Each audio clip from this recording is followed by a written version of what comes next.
Hi, I'm Larry Puckett, the DCC guy. Several months ago, I began a series of videos that run intermittently to cover the basics of DCC. And in that series so far, we've talked about different types of DCC systems, beginner, intermediate, and advanced level ones. We've talked about what DCC track power consists of. We talked about command stations and boosters. So the next link in the chain seems to be throttles. And today we're going to talk about different types of throttles for your DCC systems. We're going to start at the very beginning, go over a little bit of the history of throttles and why they developed the way they did, and then we'll talk about different types. I'm not going to show you every possible throttle that is available on the market today or that has ever been available. There's just too much out there to go into. I'm just going to be showing you representative examples of different types of them. And one of the things that I wanted to point out is at some point in the video I'm going to talk about the Digitrax 5000 command station, which unfortunately is no longer available, but I'm going to show it to you anyway as an example of one that has an interface capable of using different types of throttles. So let's go ahead and get started with that. Hit that little red subscribe button, and when the little bell comes up, click on it and click all. Thanks now.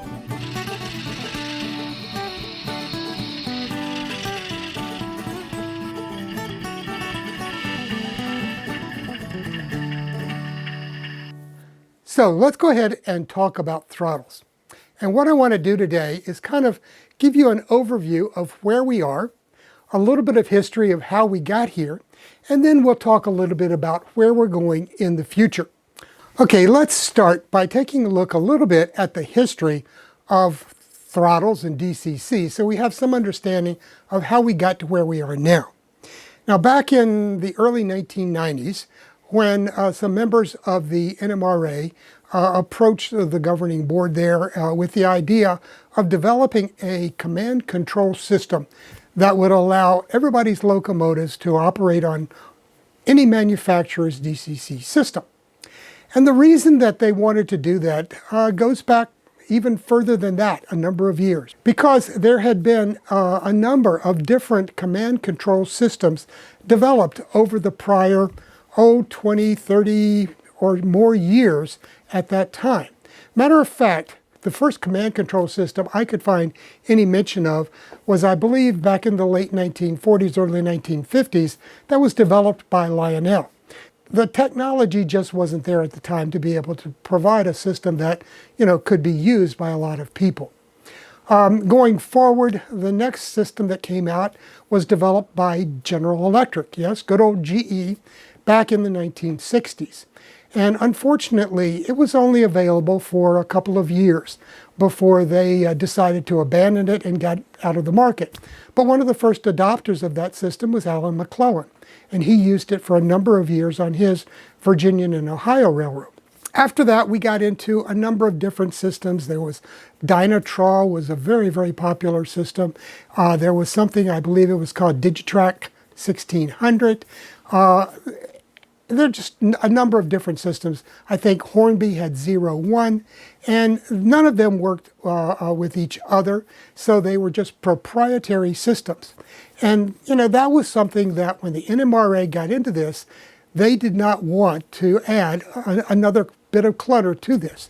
They wanted to come up with a common system that could replace everything that had come in the past.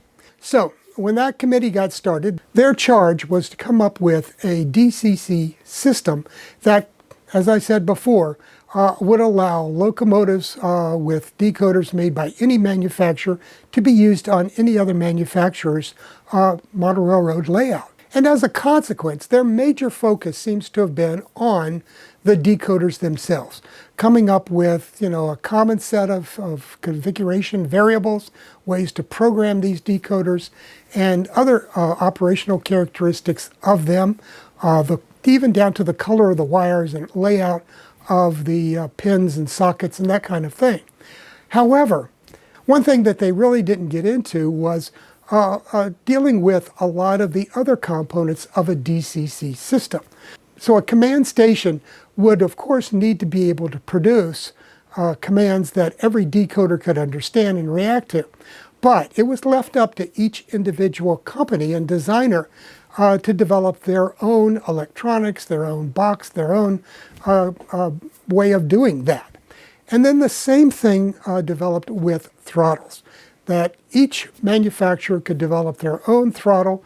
All the throttle was doing was taking your instructions, feeding them to your command station, and then the command station was sending those commands out as a DCC signal on the signal power, on the DCC power bus to go out to the decoders and the locomotives. So that's how that came about. And they really weren't involved at that time with the concept of producing a common communications bus. What that meant was then everybody was free to develop their own throttles, their own communication system between command stations and throttles and that kind of thing. And there's some good reasons for that kind of system developing. For one thing, it meant that it allowed a lot more innovation, so that a company like NCE and a company like Digitrax could come up with some radical different designs that still managed to produce a DCC signal that went out to decoders and, was not dependent on the throttles themselves.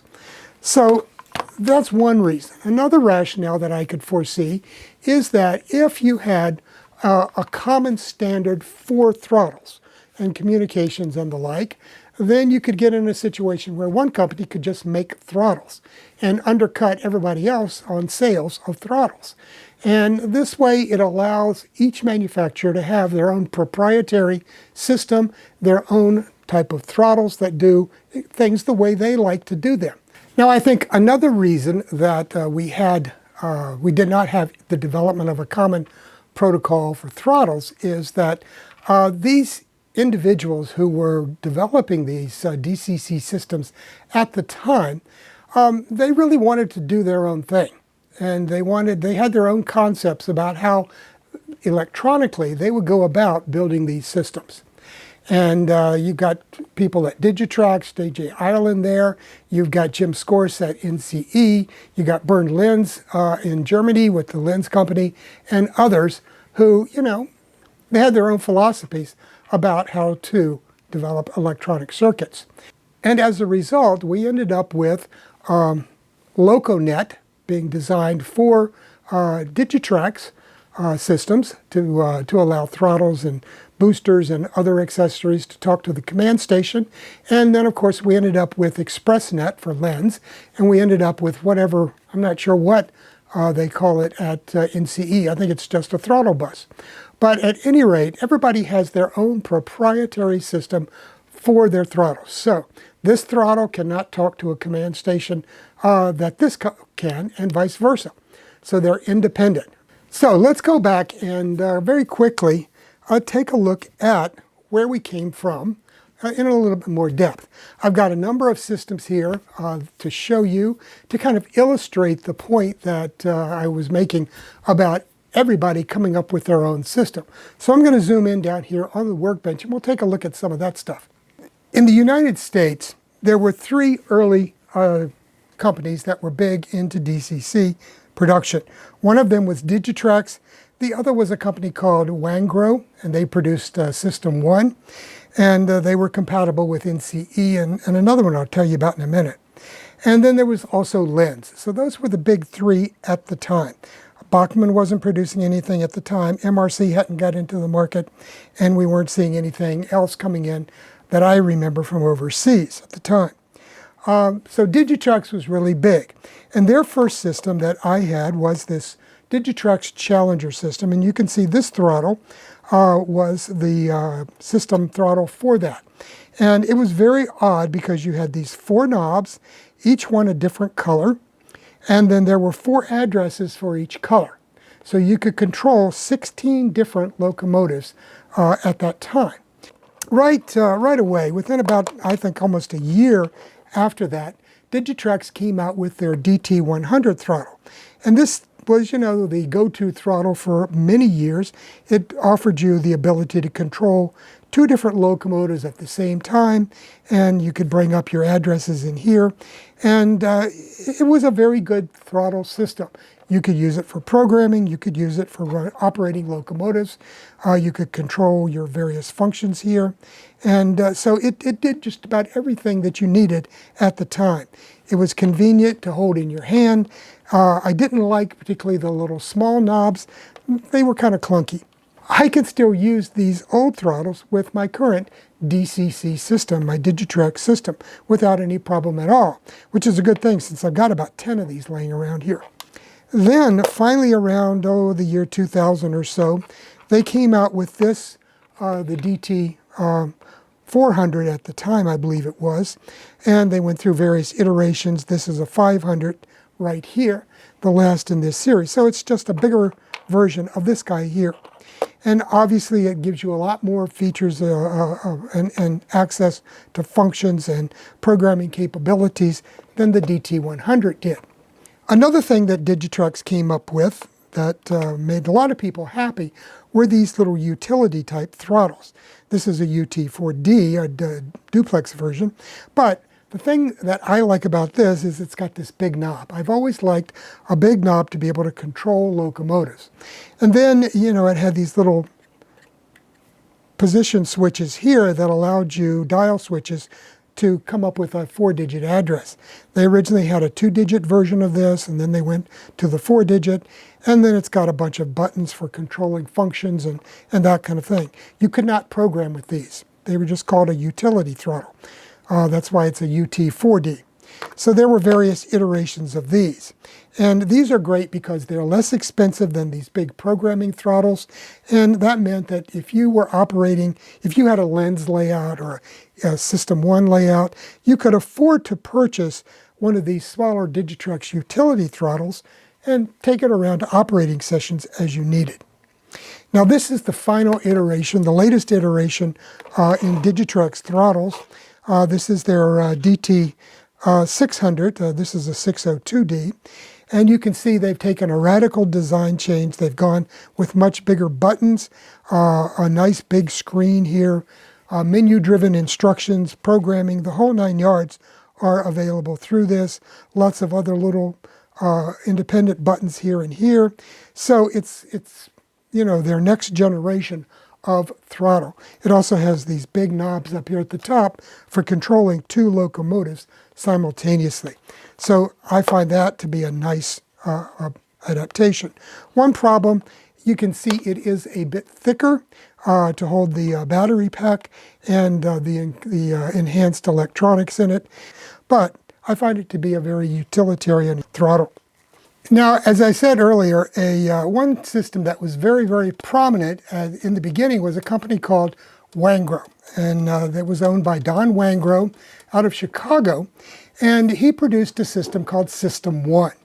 And it was an interesting system in that it involved 3 different companies in this. They all used the same throttle, and unfortunately, I don't have any Wangrow stuff. I sold it to someone a number of years ago, but I kept this older system here. This is a company called Ramtraxx, or a system called Ramtraxx, and the company was Ramfix Technologies, and they were a Canadian company. What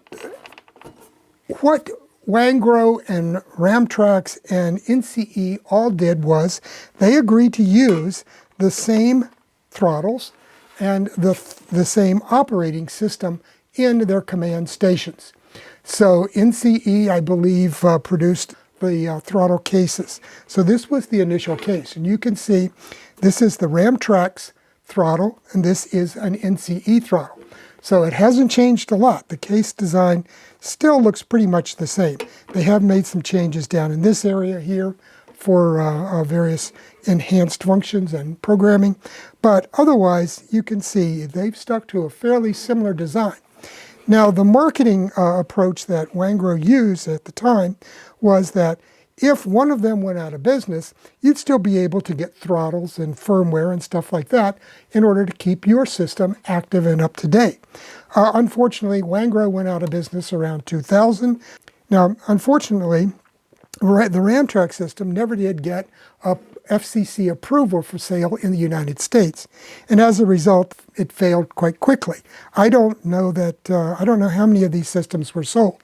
I got this one to do a product review back in the mid-90s when they were just getting ready to go into production and were applying for FCC approval in the United States.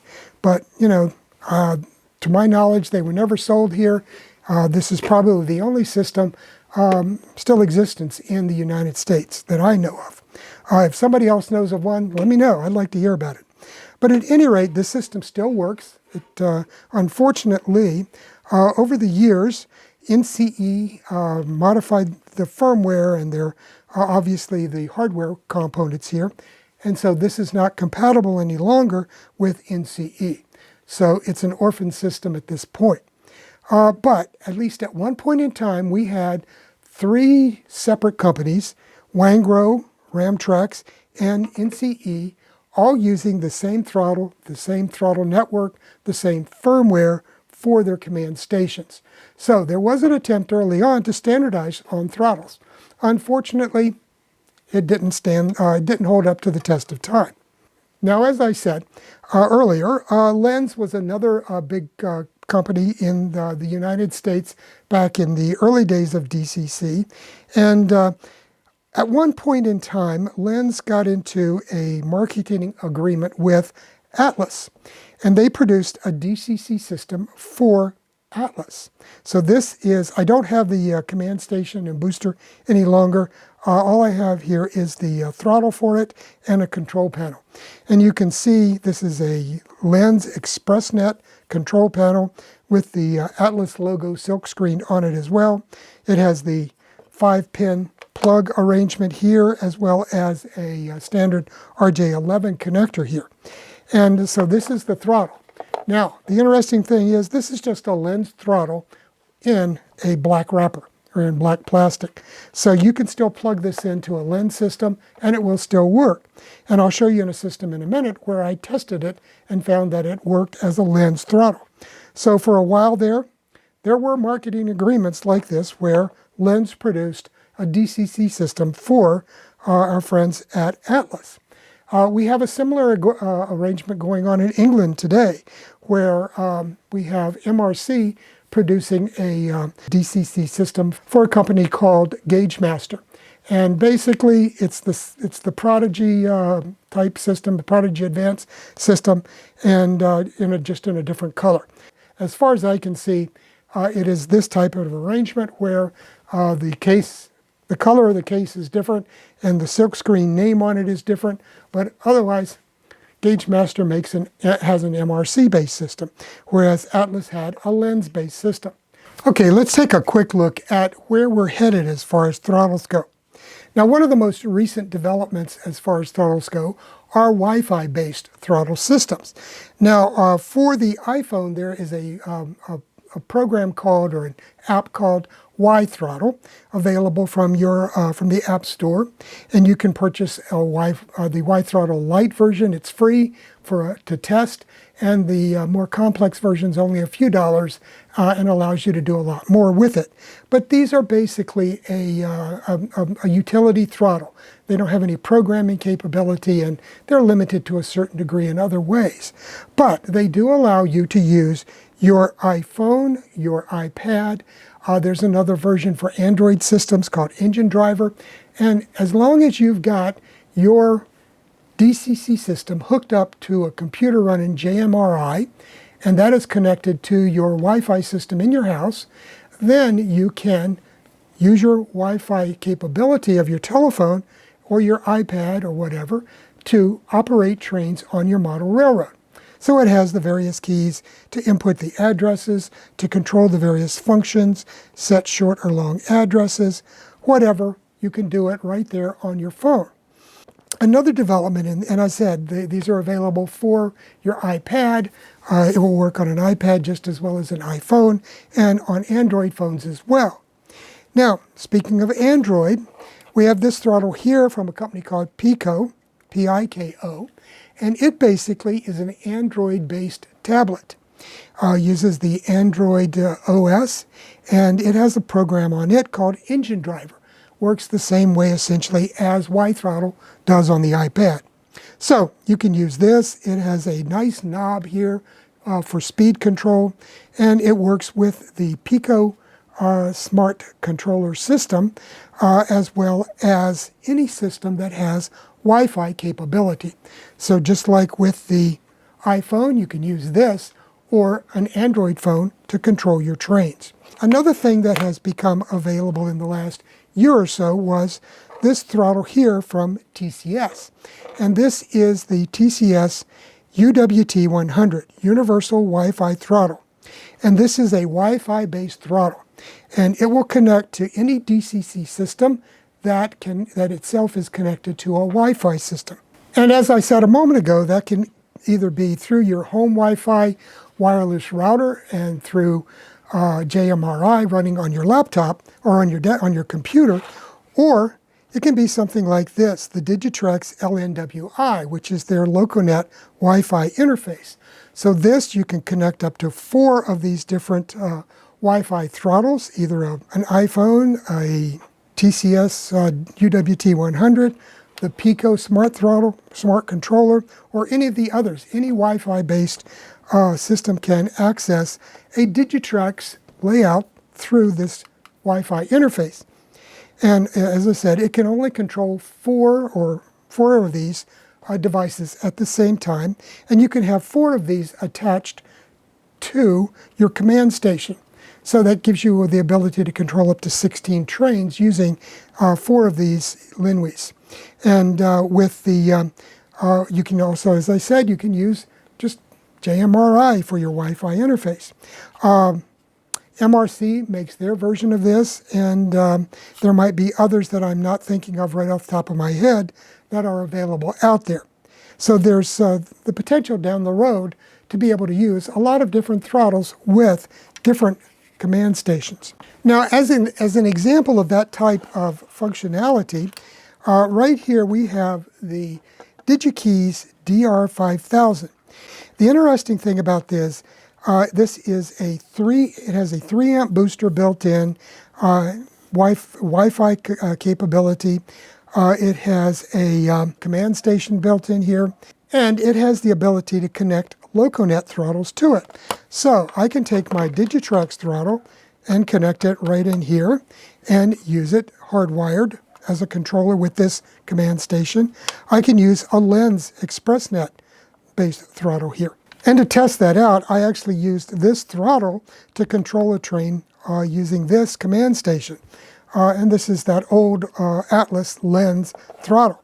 And I was able to use both at the same time. So you can use these 2 different throttles at least, and you can connect a variety of different Wi-Fi based throttles, such as the TCS throttle, to this guy here.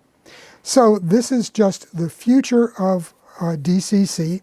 We will, I believe, see more and more DCC systems that have Wi-Fi capability built into them and the ability to interface with other companies' proprietary throttles like the Digitrax here. So the future is coming fast, and I think the advent of Wi-Fi and the ability to use Wi-Fi to connect throttles from different manufacturers really is going to open up the capabilities. And further down the road, I'm hoping we'll see a greater ability to build in the proprietary firmware to be able to use all of these different throttles to their fullest capability, because right now with a lot of these, they will only work as dumb utility-based throttles. Well, that's a wrap for today's video about DCC throttles. I realize that not having a common throttle system for Digitrax and for NCE and all the others can be something of an inconvenience, but as I showed during the video, there are some workarounds that you can use. Wi-Fi, I think, is going to be the thing of the future, and it'll eventually get us to at least some sort of a common protocol for ways to address this issue. There also is the promise of LCC, layout command control, which could potentially down the road give us a means of having a common bus for all of the different throttles. You guys have a great weekend. We'll see you here next week with another video from the DCC guy. Bye now.